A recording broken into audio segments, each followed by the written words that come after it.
Hey guys, it's Captain Pedro. In today's video, I'm going to cover all of the lights and the day shapes that each vessel needs to show based on the nature of their work or their restriction. And really, I got the idea for this video when I was studying for my captain's license. This area was really confusing, all the different day shapes and the lights. And there really was no reference point that I could find to help me on YouTube or a video that could kind of put it all together in one place. So I decided to make this video, and I'm going to show you in the same templates that I've been doing in all the other videos exactly how the lights look and how you're going to see them on the final exam. They really don't show you a picture of the vessel, because obviously if you see the vessel, then you could kind of guess and determine what that might be.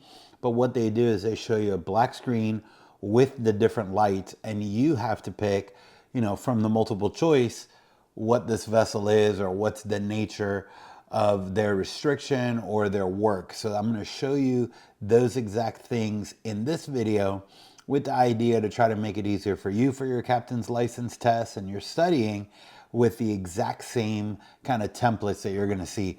So without further ado, let's go ahead and jump right in. So in this first diagram, we're going to review power-driven vessels underway. And in this first example, we're going to look at the lights from a head-on view. In this view, you're going to see the masthead light and both of the side lights. Now, when you can see both of the side lights and the masthead lights, it's going to indicate that the approaching vessel is coming head-on towards you and your vessel. Now, the next example is a side view. And from this side view, we can see the green side light, which indicates that this is the starboard side of the vessel. Then if you see one masthead light, this is going to indicate that the vessel is a vessel less than 50 meters in length. And if you were to see a second masthead light, it would indicate that the vessel is larger than 50 meters in length. Now from this side view example, you can see the green side light and two masthead lights. So the second masthead light is lower than one above the side lights, which indicates that this is the bow of the vessel. Now let's go ahead and review the lights of an air cushion vessel operating in the non-displacement mode. So this means that the vessel is not operating on the surface of the water. Now this is important to note, because remember, if it were operating on the surface of the water, the lights would be those of a power-driven vessel. So let's go ahead and look at this in a head-on view. And in this view, you would see the side lights and the masthead light, but because it's an air cushion vessel operating in the non-displacement mode, they would display a flashing yellow light where it can best be seen. Now let's look at this from a side view perspective. And from this view, we can see the green side light indicating that you're looking at the starboard side of the vessel. Then we could see the masthead light and the flashing yellow light indicating that this is an air cushion vessel operating in the non-displacement mode.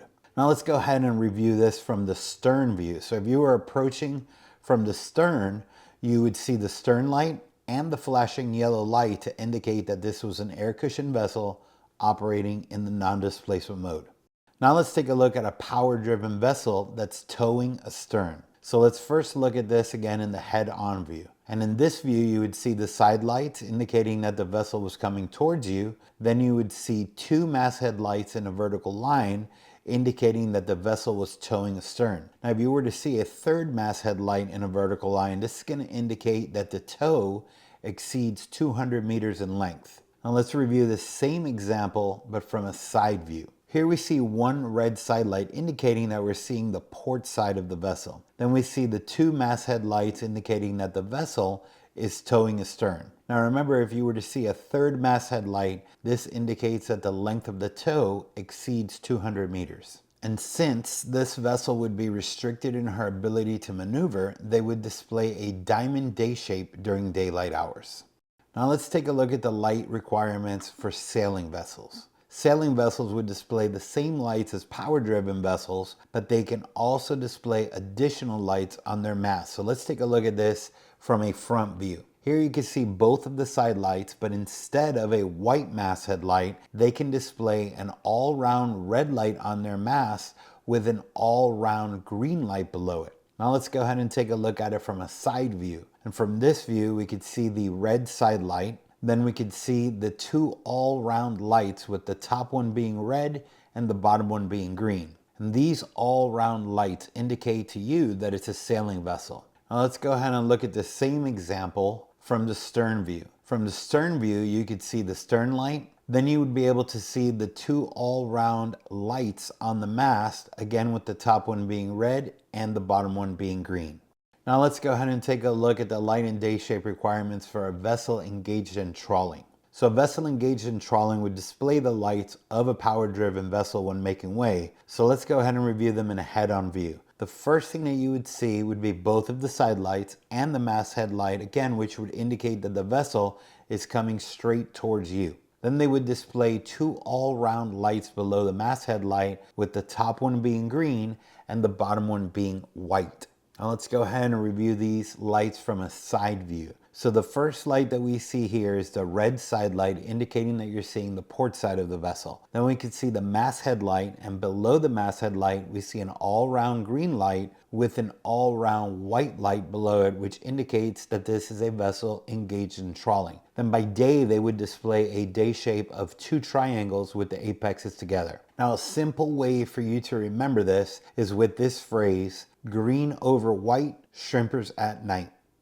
Now let's go ahead and review the light requirements for a vessel engaged in fishing. So a vessel engaged in fishing must display the lights of a power-driven vessel, again, when they're making way. So let's review them in this head-on view. Again, first you're going to see the side lights and the masthead light, which indicate that the vessel is coming straight towards you. Then you would see an all-round red light with an all-round white light below the red one. This is going to indicate to you that this is a vessel engaged in fishing. Now let's go ahead and review this from the side view. And the first thing that we could see here is a red side light, which is going to indicate to you that you're seeing the port side of the vessel. Then we could see the masthead light, and then below the masthead light we see an all-round red light and an all-round white light below it. Then by day they're going to display two triangles with the apexes together. Now one simple way again that you can remember this is by this phrase, red over white, frying tonight.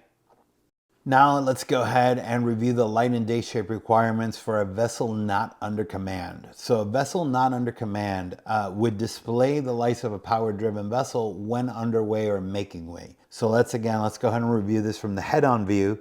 Here you would see both of the side lights and the masthead lights. Then you would see two all-round red lights, one above the other. The two red lights are going to indicate that this is a vessel that is not under command. Now let's go ahead and review this from the side view. The first thing that you're going to see here is the red side light, which is again, it's going to indicate that you're seeing the port side of the vessel. Then you can see the masthead light, and below that you see two all-round red lights. Then by day, they would display a day shape of two black balls in a vertical line. And one easy way to remember this is with this phrase, red over red, captain is dead.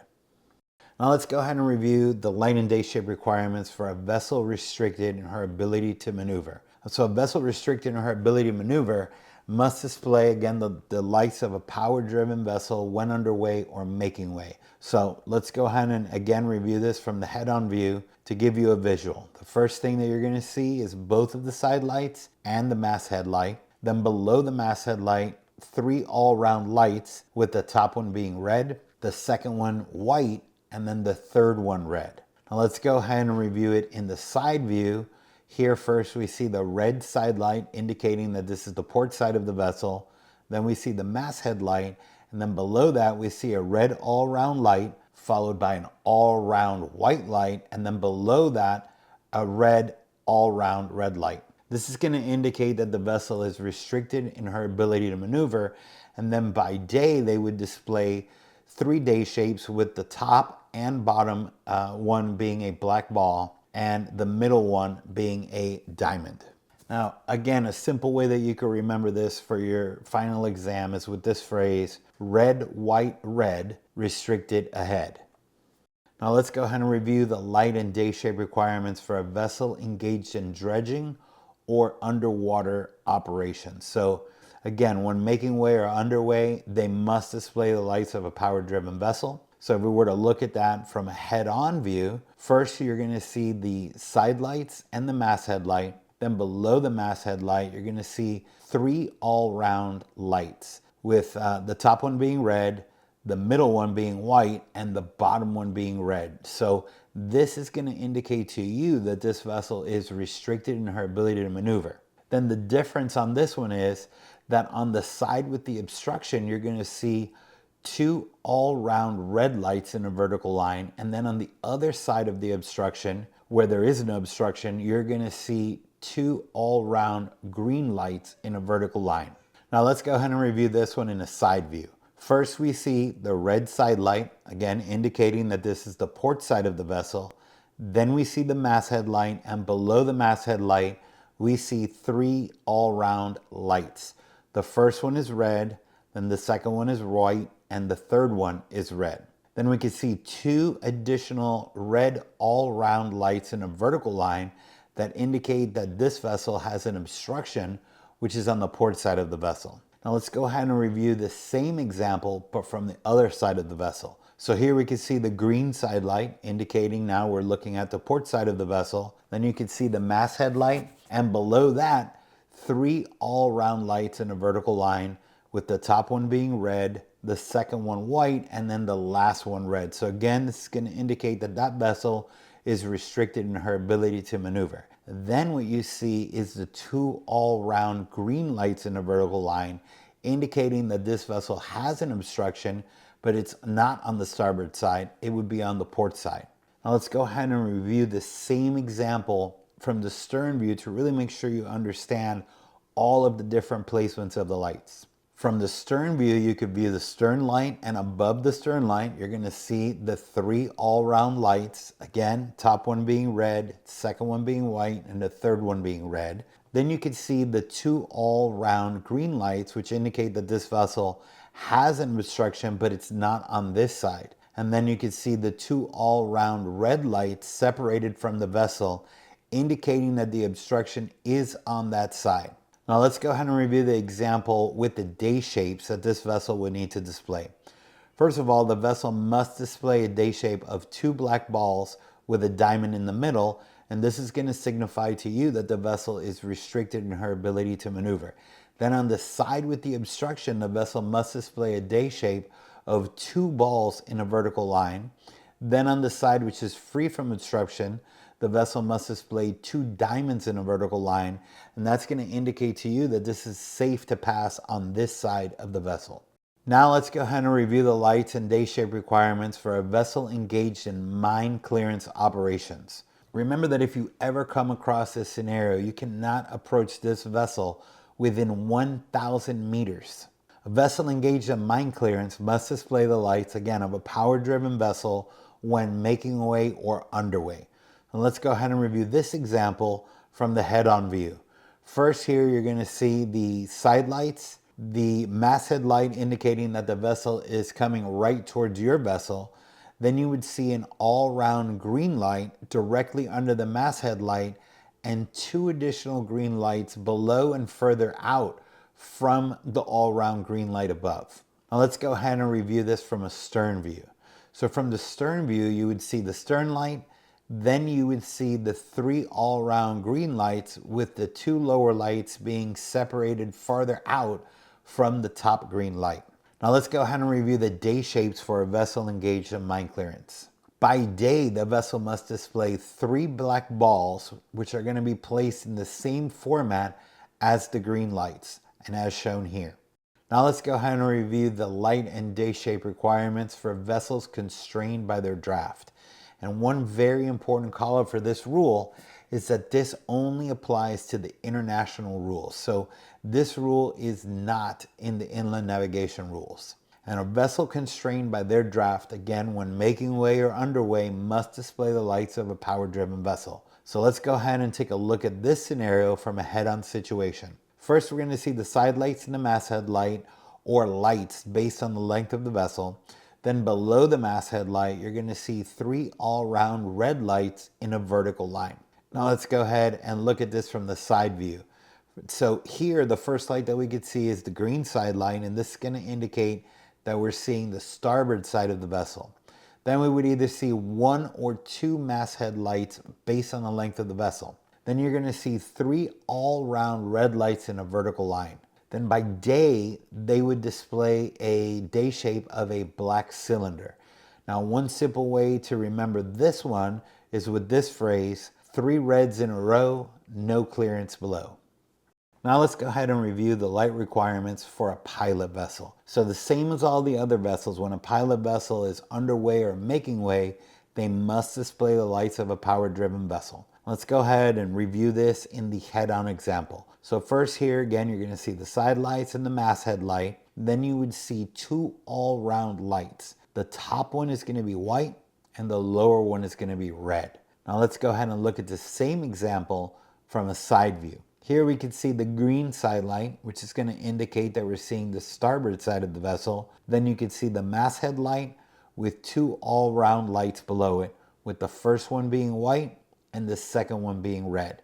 And one simple way that you can remember this one for your final exam is with this phrase, white over red, pilot ahead. Now let's go ahead and review the light and day shape requirements for a vessel at anchor. Now since this particular rule, the vessel is at anchor and not moving, they would not display any side lights. So let's take a look at this in a head-on situation. The vessel at anchor is going to display one all-round white light. Now let's take a look at the day shape requirements. And a vessel at anchor during daylight hours is going to display one black ball. Now let's review the light and day shape requirements for vessels that are aground. And again, since this vessel is aground and not moving, they are not going to display any side lights. So let's go ahead and review this from a head-on view. The vessel that's aground is going to display two all-round red lights in a vertical line. Now let's take a look at the day shape requirements, and then a vessel that's aground during daylight hours is going to display three black balls in a vertical line. Now I know that that was a lot of information and maybe a little hard to digest at first, but I promise you if you study those, you're definitely going to have a much easier time when you get to your final exam. I wish I would have had something like that when I was studying for it. I kind of had to do everything off of memory without a visual of what it looks like. So study them, and I promise you you're going to get them. And if you want to review all of the international rules in the same format that I did this, breaking every part of the rule down with these diagrams, check out this international rules playlist next, and I promise you it'll help you for your final exam.